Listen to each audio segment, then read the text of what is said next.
Hello, family and friends. Let's reason today.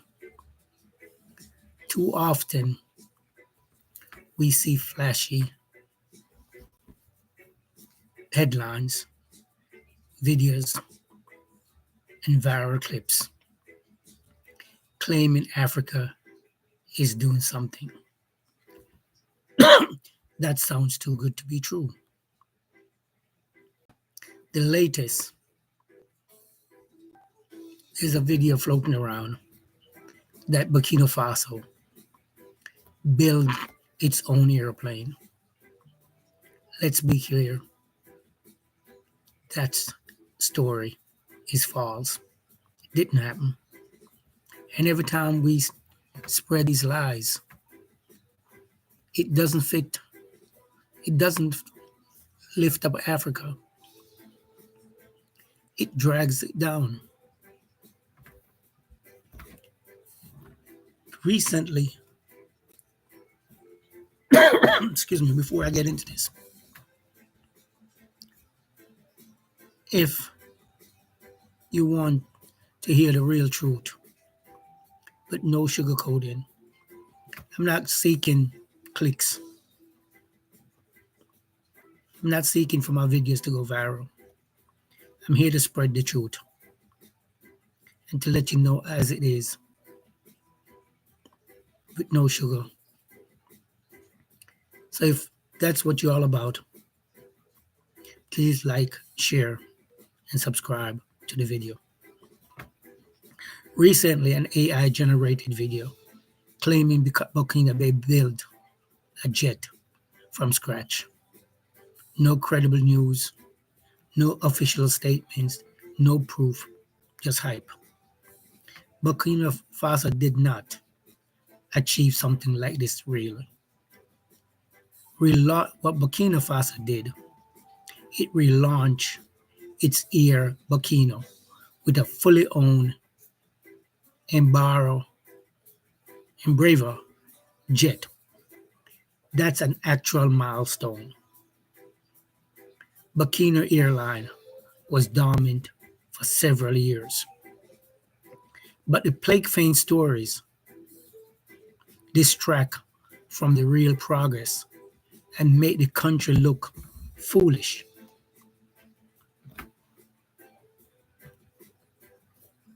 Why the fake news hurts?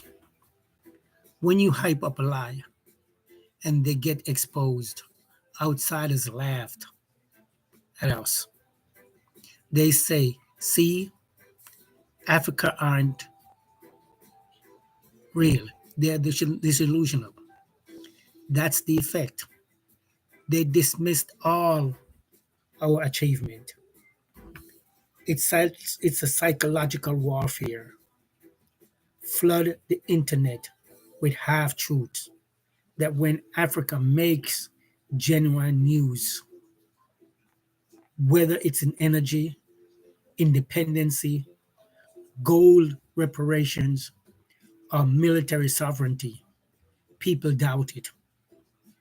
Misinformation is not just sloppy, it's a weapon used against Africa credibilities and Africans' credibility.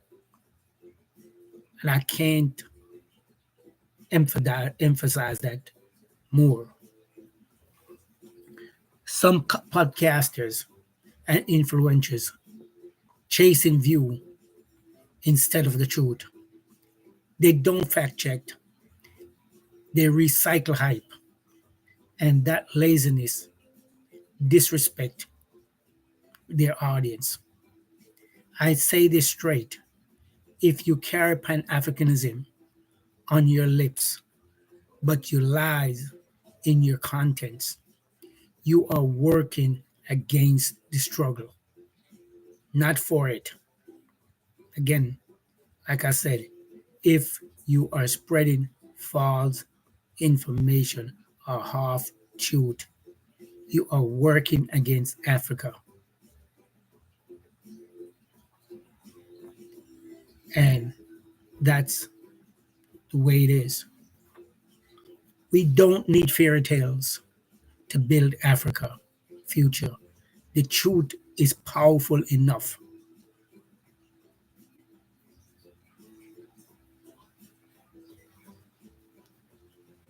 A lot of these people is chasing the dollar and not speaking the truth or spreading truth.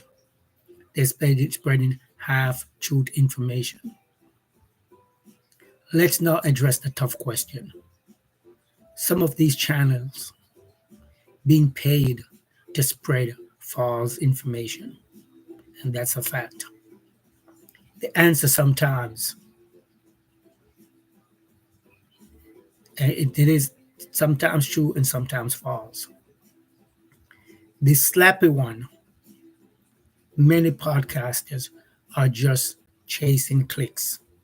They grab trend clips, snap on a title, and upload without research.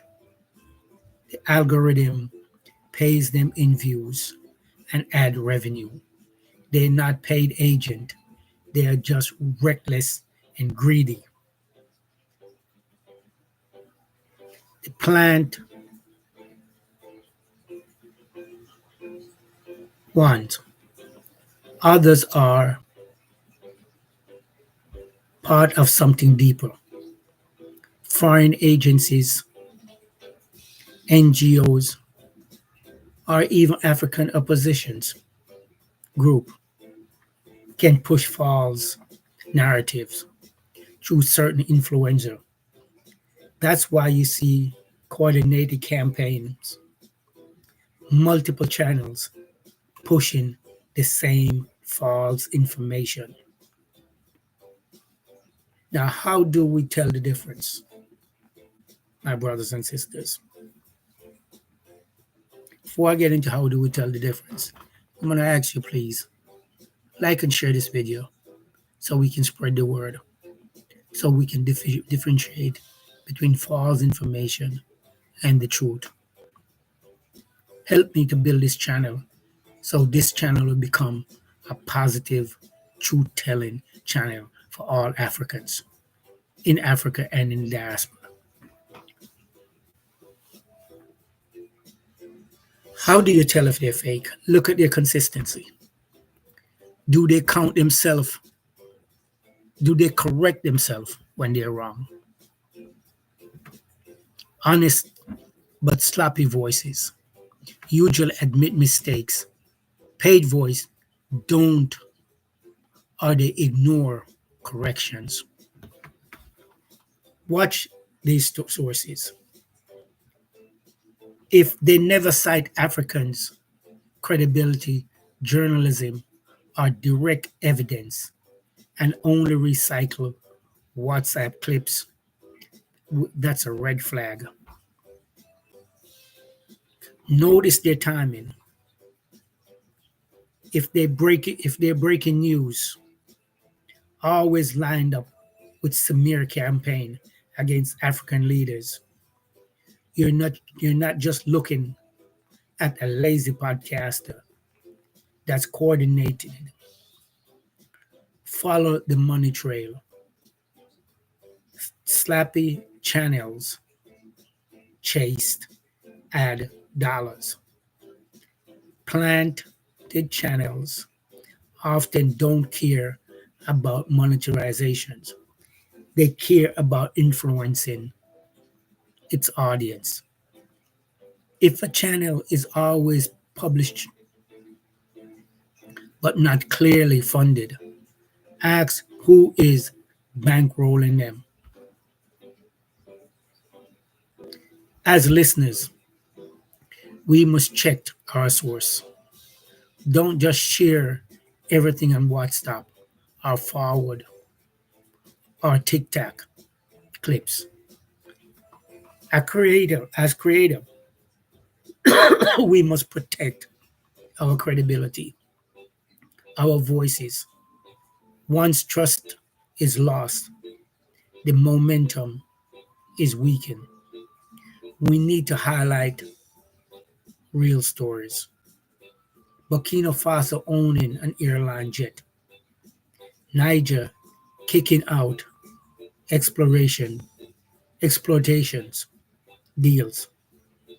Mali building sovereignty with Russia. Ghana's youth rising against the IMF bondage. These are powerful stories. They don't need any glamorous things. They are powerful stories and they are true. Family. We are one big family all over the globe. Yes, I almost always sit here with my flag. I'm proud to be a Jamaican, but I'm also proud to be an African. I just happened to born in Jamaica. Let's keep it straight and real. Hype, fakes, lies get exposed, but the truth build a foundation. If you want Africa to rise, to stand, we must guard its credibility. Don't let fake stories, whether sloppy or planted, diminish the work of our leaders and our people. Yes, Africa is rising, not with fantasy, but with facts. Stay sharp, stay vigilant, and always demand the truth. And may I say this, I'm in the process of trying to get a book published. It's called Africa Rising, Babylon Falls. I'm seeking out publishers now who will publish it. So maybe in the near future, you will have a book that lays out the facts and lays out truth and honest ways how Africa can rise and how Africa is rising. I spent many hours researching, writing and rewriting. So I'm hoping a publisher will pick it up. But for now, peace and love, my brothers and sisters. And also, please like, subscribe, and share so we can build an honest channel who will lift up Africa and African people. We are one. May look different features, but we are all Africans. So hang tight, my brothers and sisters, and power be with you.